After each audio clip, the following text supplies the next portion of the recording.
Nisa Bula Vinaka, I hope you are all doing well and staying safe. We are going to be making a spicy margarita. If you are in the mood for something spicy, this margarita is definitely going to quench your thirst. To make this drink, you will need cayenne pepper, salt, and 1 lime for the rim. For the margarita, you will need tequila, Cointreau, sweet and sour jalapeno coins, and agave nectar.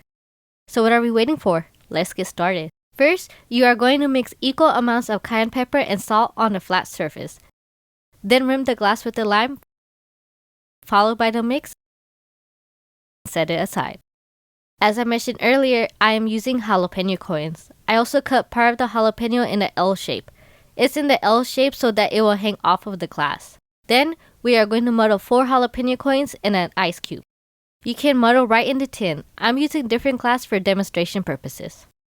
Once everything is muddled, we are going to add ice, 1.5 ounces tequila, 1/2 ounce Cointreau, 3 ounce sweet and sour, and a splash of agave nectar. Shake and pour. So let me know what you think. Is this drink spicy enough for you? Is it too spicy? Comment below and don't forget to subscribe to my YouTube channel and follow me on Instagram, Twitter, and Snapchat. Vinaka Vakalavu for watching. Until next time, mode.